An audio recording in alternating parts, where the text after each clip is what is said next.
গোপালের মা নামেই পরিচিত তিনি। নামটি ছিল তার অঘোরমণি ভট্টাচার্য। বাল গোপালই ছিল তার ধ্যান জ্ঞান আরাধ্য। আর গোপাল ঠাকুরও কতই না লীলা করতেন অঘোরমণি দেবীর সাথে। জীবনের ঘটনা পরম্পরায় ঠাকুর রামকৃষ্ণদেবের সাথে পরিচয় হয় অঘোরমণির। ক্রমে ঠাকুরের মধ্যেই তাঁর আরাধ্য গোপালের দর্শন পেতে থাকেন অঘোরমণি দেবী। আজ এই জন্মাষ্টমীর পুণ্যদিনে উচ্চকোটির ভক্তি রসমণ্ডিত এই সাধিকা অঘোরমণি দেবীকে নিয়েই একটু স্মরণ মনন। তবে আগে ঠাকুরমা স্বামীজিকে প্রণাম জানাই, নমস্কার জানাই সতী ভক্তবৃন্দ আপনাদেরও।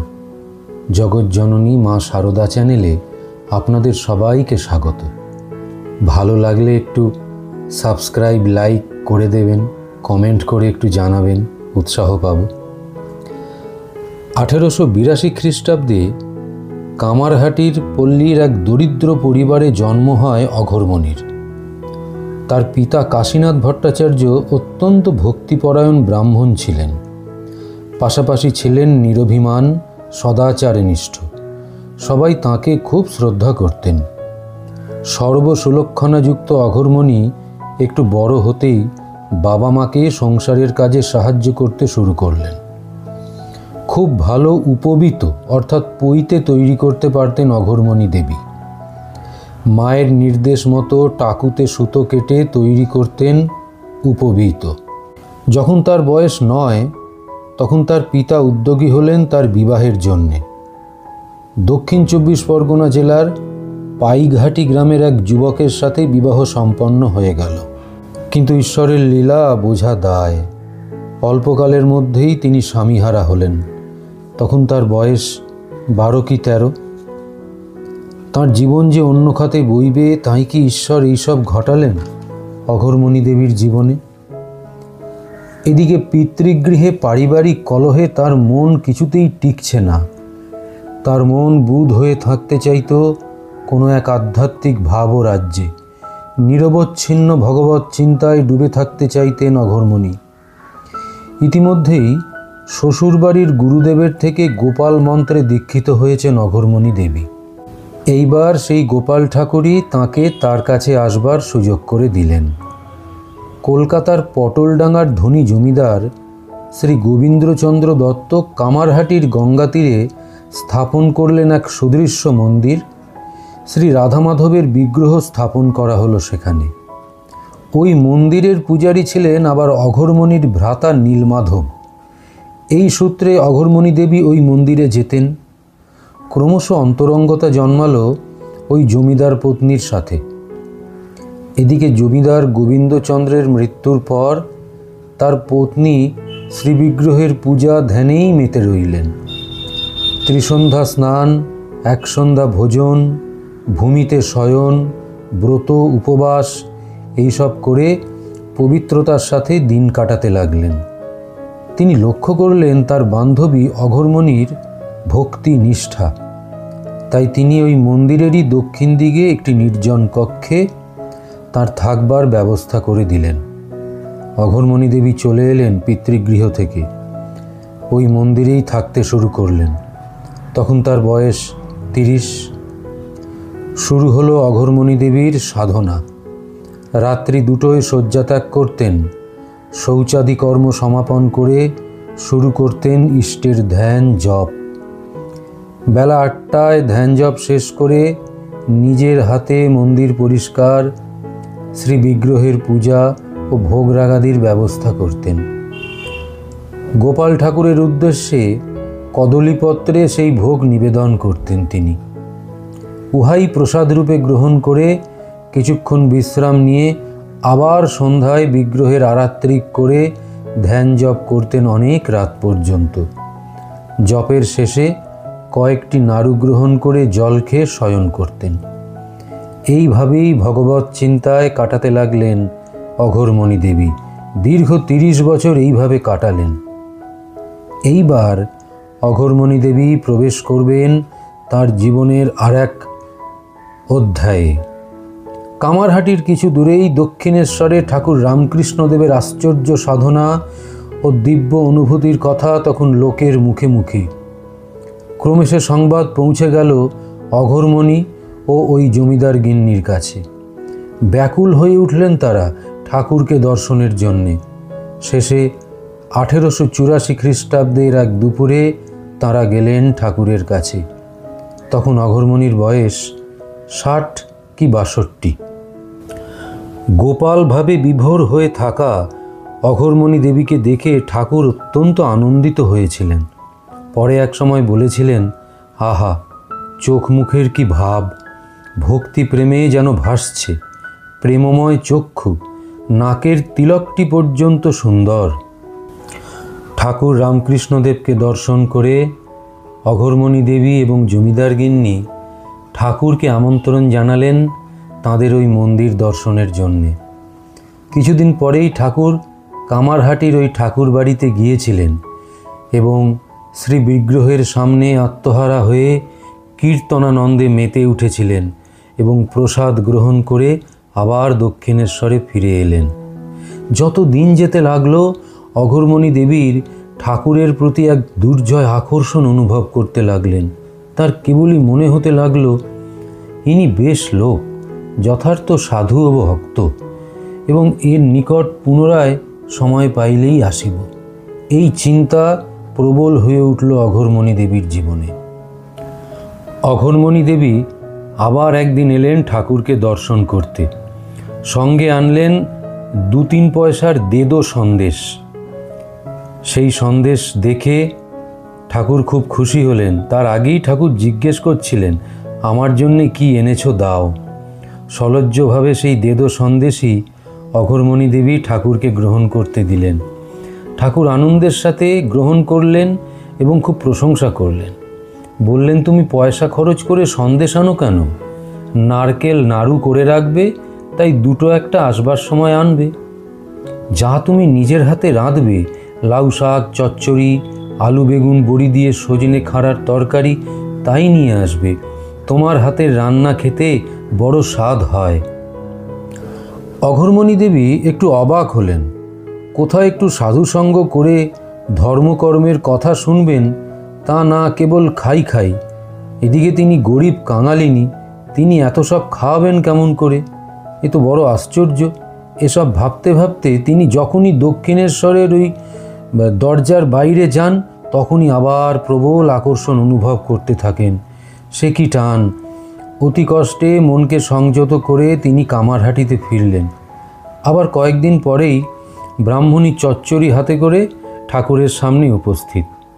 ঠাকুর সেই চচ্চড়ি অমৃত জ্ঞানে আহার করে বলছেন, আহা, কি রান্না, যেন সুধা সুধা বলে আনন্দ করতে লাগলেন। ব্রাহ্মণী চক্ষের জল সামলাতে পারলেন না। ভাবছেন, এই অকিঞ্চিতকর বস্তুতেই শ্রী শ্রী ঠাকুরের এত তৃপ্তি, এত আনন্দ। তিনি সিদ্ধান্ত নিলেন, তিনি যা রাঁধবেন সেটা ভালো লাগলেই পরের বার ঠাকুরকে দেখতে আসবার সময় ওইটা কামারহাটি থেকে নিয়ে আসবেন। আবার কখনো কখনো ঠাকুরের এই খাইয়ের জ্বালায় বিরক্ত হয়ে ব্রাহ্মণী মনে মনে ভাবতেন, কিন্তু দক্ষিণেশ্বরে আর আসবেন না। কিন্তু ওই কি এক বিষম আকর্ষণ! একটু দূরে গেলেই তার মনে হতো কতক্ষণে আবার দক্ষিণেশ্বরে গিয়ে ঠাকুরকে দর্শন করবেন এবং খাওয়াবেন। এইভাবে কামারহাটি থেকে দক্ষিণেশ্বরে নিয়মিত আসা যাওয়ার ফলে ঠাকুরের সাথে এক অপূর্ব প্রীতির সূত্রে আবদ্ধ হয়ে পড়লেন। পাশাপাশি অঘোরমণি দেবীর সাধনা কিন্তু চলছিল। একদিন অঘোরমণি দেবীর হলো এক দিব্য দর্শন। ব্রাহ্ম মুহূর্তে জপে অভ্যস্ত অঘোরমণি দেবী একদিন জপের শেষে দেখলেন তার বাঁ পাশে ঠাকুর রামকৃষ্ণদেব বসে আছেন। ঠাকুরকে স্পর্শ করা মাত্র বিস্ময়ে বিমুগ্ধ হয়ে অঘোরমণি দেবী দেখছেন রামকৃষ্ণদেবের অঙ্গ হতে এক অনিন্দ্য সুন্দর গোপাল মূর্তি বেরিয়ে এলো এবং তার কোলে ঝাঁপিয়ে পড়ল।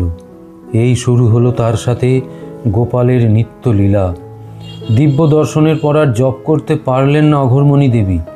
গোপাল কখনো জপের মালা কেড়ে নিচ্ছে, কখনো কোলে ঝাঁপিয়ে পড়ছে। সে এক অপার্থিব দৃশ্য। আনন্দে আত্মহারা অঘোরমণি দেবী ভোর হতে না হতেই ছুটলেন দক্ষিণেশ্বরে। যেতে যেতে তিনি দেখছেন স্পষ্ট গোপালের লাল টুকটুকে দুটো পা তার কোলে ঝুলছে। গোপাল গোপাল বলে ডাকতে ডাকতে ঠাকুরের ঘরে প্রবেশ করলেন অঘোরমণি দেবী। ঠাকুর তাকে দেখেই ভাবাবিষ্ট হয়ে গোপালের মার কোলেই বসে পড়লেন। ক্ষীর, সর, ননি যা এনেছিলেন অঘোরমণি দেবী সব ঠাকুরকে খাওয়াতে লাগলেন। কত কথা বলছেন অঘোরমণি দেবী সেদিন ঠাকুর রামকৃষ্ণদেবের সাথে। কখনো বলছেন, এই যে গোপাল আমার কোলে, কখনো বলছেন, ওই তোমার ভেতর ঢুকে গেল, ওই আবার বেরিয়ে এলো, কখনো আবার ডাকছেন, আয় বাবা, দুঃখিনী মার কাছে আয়। কখনো দেখছেন ঠাকুরের অঙ্গে গোপাল মিলিয়ে গেল। সেদিন ঠাকুর রামকৃষ্ণদেব গোপালের মাকে নানা প্রকার উপাদেয় খাদ্য খাওয়ালেন। ভাবের ঘোরে গোপালের মা বলতে লাগলেন, বাবা গোপাল, তোমার দুঃখিনী মা এ জন্মে বড় কষ্টে কাল কাটিয়েছে। টেকো ঘুরিয়ে, সুতো কেটে, পইতে করে বেচে দিন কাটিয়েছে, তাই বুঝি আজ এত যত্ন করছো? ব্রাহ্মণীর ভাব, ব্রাহ্মণী অর্থাৎ গোপালের মা, তার ভাব কথঞ্চিত প্রশমিত হইলে ঠাকুর গোপালের মাকে স্নানাহার করে নিজের শয়নকক্ষেই তার বিশ্রামের ব্যবস্থা করে দিলেন। শেষে সন্ধ্যার আগত দেখে নানা প্রকার প্রবোধ বাক্য দিয়ে ঠাকুর গোপালের মাকে আবার কামারহাটি পাঠিয়ে দিলেন। এইভাবেই চলছিল তার জীবন ও কঠোর সাধনা। এর কিছুদিন পর ব্রাহ্মণী দক্ষিণেশ্বরে এসে একদিন নহবত গৃহে জপ করছেন। এমন সময় শ্রী শ্রী ঠাকুর পঞ্চবটী হতে ওই স্থানে এলেন। গোপালের মাকে দেখে বলতে শুরু করলেন, তুমি এখনও এত জপ করো কেন? তোমার তো খুব হয়েছে। গোপালের মা বললেন, জপ করব না? আমার সব হয়েছে। ঠাকুর বললেন, সব হয়েছে। গোপালের মা আবার বললেন, সব হয়েছে? ঠাকুর, হ্যাঁ সব হয়েছে। গোপালের মা আবার ঠাকুরকে প্রশ্ন করলেন, বলো কি সব হয়েছে? ঠাকুর উত্তর দিলেন, হ্যাঁ তোমার আপনার জন্যে জপ তপ সব করা হয়ে গেছে, তবে ঠাকুর নিজের শরীরটা দেখিয়ে বললেন, তবে এই শরীরটা ভালো থাকবে বলে ইচ্ছা হয়তো করতে পারো। গোপালের মা উত্তর দিলেন, তবে এখন থেকে যা কিছু করব সব তোমার তোমার তোমার। এইভাবে ঠাকুর গোপালের মার সাধনা সমাপ্ত করে দিয়েছিলেন। গোপালের মাও তার জপের মালা গঙ্গা জলে নিক্ষেপ করে দিয়েছিলেন ঠাকুরের ওই আশ্বাসবাণী শুনে। কিন্তু পরে আবার অবসর সময় কাটাবার জন্যে অনেক দিন পর আবার একটা মালা ক্রয় করে জপ করতে শুরু করেছিলেন। আর একদিন গোপালের মা ঠাকুর রামকৃষ্ণদেবকে দক্ষিণেশ্বরে দর্শন করতে এসেছেন। সেদিন আবার ঠাকুরের কাছে নরেন্দ্রনাথও উপস্থিত। একদিকে পাশ্চাত্য শিক্ষায় শিক্ষিত নরেন্দ্রনাথ, অন্যদিকে গোপালের মা। নরেন্দ্রনাথ তখনও ব্রাহ্ম সমাজের প্রভাব থেকে সম্পূর্ণরূপে মুক্ত হননি। পৌত্তলিকতায় তার মোটেই আস্থা ছিল না। নিরাকার ব্রহ্মের উপাসনার প্রতি তার বিশেষ প্রবণতা ছিল। কিন্তু ঠাকুর গোপালের মাকে বললেন, তার দিব্য দর্শন, গোপাল তার সাথে নিত্য যে লীলা করেন সেই সব নরেন্দ্রনাথকে জানাতে। নিজ দর্শনের কথা বলায় নিষেধাজ্ঞা স্মরণ করে গোপালের মা ঠাকুরকে বললেন, তাতে কিছু দোষ হবে না তো গোপাল? প্রসঙ্গত বলি, গোপালের মা ঠাকুর রামকৃষ্ণদেবকে গোপাল বলেই ডাকতেন। ঠাকুরের নিকট থেকে আশ্বাস পেয়ে গোপালের মা তার সাধন জীবনের শুরু থেকে আজ পর্যন্ত সমগ্র অনুভূতি, দর্শন সব চোখের জলে ভাব ও গদগদ কণ্ঠে নরেন্দ্রনাথের নিকট একে একে সব বর্ণনা করলেন। ব্রাহ্মণীর এই ভক্তি রসমণ্ডিত অনুভূতি ও দর্শন সমূহ শ্রবণ করে নিরাকারবাদী নরেন্দ্রনাথের সর্বাঙ্গ রোমাঞ্চিত হয়ে উঠল। তিনিও আনন্দে অশ্রু বিসর্জন করতে লাগলেন। সত্যি জগতের ইতিহাসে এ এক বিরল দৃষ্টান্ত। এদিকে গোপালের মা নরেন্দ্রনাথকে সরলভাবে জিজ্ঞাসা করলেন, বাবা তোমরা পণ্ডিত, বুদ্ধিমান, আমি দুঃখী কাঙালি, কিছুই জানি না, কিছুই বুঝি না, তোমরা বলো তো আমার এসব মিথ্যে নয় তো? ভাবে মুগ্ধ নরেন্দ্রনাথ নিজেকে সামলিয়ে বৃদ্ধাকে আশ্বাস দিয়া বললেন, না মা, তুমি যা দেখেছ সে সব সত্য।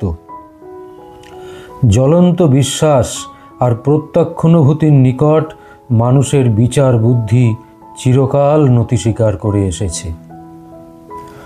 1886 খ্রিস্টাব্দে ঠাকুরের দেহবসান হলে গোপালের মা এতটাই শোক পেয়েছিলেন যে অন্তরের দুঃখ দূর করবার জন্যে তিনি বরানগর মঠে প্রথমত, পরে আলমবাজারে, নীলাম্বরবাবুর বাগানবাটিতে, এমনকি বেলুর মঠে এসেও মধ্যে মধ্যে রাত্রি যাপন করতেন। ঠাকুর চলে যাওয়ার পর গোপালের মা গোপালকে নিয়েই সর্বক্ষণ ভাব ও রাজ্যে বিচরণ করেন। এদিকে নরেন্দ্রনাথ স্বামী বিবেকানন্দ হয়ে বিদেশ থেকে ফিরে এসেছেন। একদিন গোপালের মাকে বললেন, আমার সব সাহেব মেম চেলা আছে, তাদের কি তুমি কাছে আসতে দেবে না তোমার জাত যাবে? তদুত্তরে তিনি বললেন, সে কি বাবা, তারা তোমার সন্তান, তাদের আমি আদর করে নাতি নাতনি বলে কোলে নেব গো, তোমার উভয় আর নেই। এর কয়েকদিন পরেই গোপালের মা দেখলেন নিবেদিতা স্বামী সদানন্দের সঙ্গে বাগবাজারের রাস্তায় দাঁড়িয়ে আছেন। সঙ্গে সঙ্গে গোপালের মা বলে উঠলেন, ও গুপ্ত, মানে স্বামী সদানন্দকে সবাই গুপ্ত মহারাজ বলেই চিনতেন। বললেন, ও গুপ্ত, এটি কে রে? এ কি নরেনের মেয়ে যে তার সঙ্গে এসেছে? সম্মতিসূচক জবাব পেয়ে গোপালের মা নিবেদিতার চিবুক স্পর্শ করে চুম্বন করলেন এবং তার ডান হাত ধরে রাস্তায় চলতে লাগলেন। আর একদিন শ্রীমতী সারাসি বুল, শ্রীমতী জে ম্যাকলাউড ও নিবেদিতা যখন কামারহাটিতে গোপালের মাকে দর্শন করতে গেলেন, তিনি তাদেরকে সাদরে নিজের বিছানায় বসিয়ে তাদেরকে চুম্বন করলেন, মুড়ি, নারকেল নাড়ু প্রভৃতি যা ছিল তাদেরকে খেতে দিলেন। গোপালকে নিয়ে অঘোরমণি দেবী এতটাই বুঁদ হয়ে থাকতেন যে তাকে ছাড়া তিনি আর কিছু ভাবতেই পারতেন না। 1887 সালের শেষের দিকটায় গোপালের মা তখন বলরামবাবুর গৃহে অবস্থান করছেন। অনেকেই তার কাছে এসে বিভিন্ন প্রশ্ন করতেন, আর তিনি বলতেন, ওগো, আমি যে মেয়ে মানুষ, বুড়ো মানুষ, আমি কি তোমাদের শাস্ত্রের কথা জানি? তোমরা শরৎ, তারক, যোগেনকে জিজ্ঞেস করোগে, যাও না। তারাও নাছোড়বান্দা, সবাই প্রশ্নের পর প্রশ্ন করে তাকে ব্যতিব্যস্ত করে তুলতেন। শেষ পর্যন্ত উপায় না থাকতে এই বৃদ্ধা বলতেন, তবে দাঁড়াও বাপু, গোপালকে জিজ্ঞেস করি। ও গোপাল, গোপাল, ওরে এরা কি বলছে, আমি কি চাই কিছু বুঝতে পারি, তুই বাপু এদের একবার বলে দে না। অতঃপর প্রত্যেকের প্রশ্নের জবাব দিতে দিতে ব্রাহ্মণী বললেন, ওগো, গোপাল এই বলেছে। এইভাবে কিছুক্ষণ প্রশ্নোত্তর চলার পর ব্রাহ্মণী হঠাৎ বলে উঠলেন, ও গোপাল, গোপাল, তুই চলে যাচ্ছিস কেন? ওদের কথার জবাব দিবি না? গোপাল চলে গেলেন, আর প্রশ্নের উত্তরও পাওয়া গেল না। এইভাবে গোপালময় ছিল অঘোরমণি দেবীর জীবন। এইখানে বলে রাখা ভালো, এই ব্রাহ্মণী অর্থাৎ গোপালের মা দুজন মহিলাকে দীক্ষাও দিয়েছিলেন এবং সেটি দিয়েছিলেন স্বামী বিবেকানন্দের অনুরোধে। কিন্তু তিনি দীক্ষা দিতে চাননি। তখন স্বামীজি গোপালের মাকে বলেছিলেন, তুমি কি যেসে, তুমি জপে সিদ্ধা, তুমি দিতে পারবে না তো কে পারবে? বলি, কিছু না পারো তোমার ইষ্ট মন্ত্রটি দিয়ে দাও, তাতেই ওদের কাজ হবে, তোমার আর কি হবে। গোপালকে নিয়ে বিভোর হয়ে থাকা অঘোরমণি দেবী 1901 সালে আমাশা রোগে আক্রান্ত হয়ে পড়লেন। তার সেবা শুশ্রূষার জন্যে একটি সেবিকাকেও নিযুক্ত করে দিয়েছিলেন স্বামী শারদানন্দ মহারাজ নিজ ব্যয়ে। গোপালের মার দেহত্যাগের ঠিক 2 দিন আগে শ্রী শ্রী মা সারদা দেবী এসে তার শয্যা পার্শ্বে বসলেন। অঘোরমণি দেবী উহা জানতে পেরে স্নেহভরা মৃদুকণ্ঠে বললেন, গোপাল এসেছো? এসো এসো বাবা, এতদিন তুমি আমার কোলে বসেছো, আজ আমাকে তোমার কোলে তুলে নাও। শ্রী শ্রী মার কোলে অঘোরমণির মস্তক স্থাপন করা হলে মা আদর করে বৃদ্ধার সর্বাঙ্গে তার কোমল হস্ত বুলিয়ে দিলেন। কিছুক্ষণ উভয় নীরব রইলেন, যেন আত্মায় আত্মায় কি কথা হতে লাগলো। একটু পরেই গোপালের মা শ্রী শ্রী মার মধ্যে তার আদরের গোপালের আবির্ভাব অনুভব করে করুণ কণ্ঠে বলে উঠলেন, গোপাল, এতদিন তুমি আমার পা ধুইয়ে দিয়েছ, আমায় বসবার আসন পেতে দিয়েছ, আজ তোমার পায়ের ধুলো আমার মাথায় দাও গোপাল। সেবিকা শ্রী শ্রী মায়ের পদরেণু অঘোরমণি দেবীর সর্বাঙ্গে মাখিয়ে দিলেন। সঙ্গে সঙ্গে শ্রী শ্রী মা সারদা দেবীও সমাধিস্থ হয়ে পড়লেন। 1906 খ্রিস্টাব্দের 8ই জুলাই গোপালের কাছেই চলে গেলেন গোপালের মা অঘোরমণি দেবী। শেষ হলো গোপালের মায়ের পূর্ণ জীবন। ভালো লাগলে একটু সাবস্ক্রাইব, লাইক করবেন। ঠাকুর মা স্বামীজি আপনাদের মঙ্গল করুন। নমস্কার।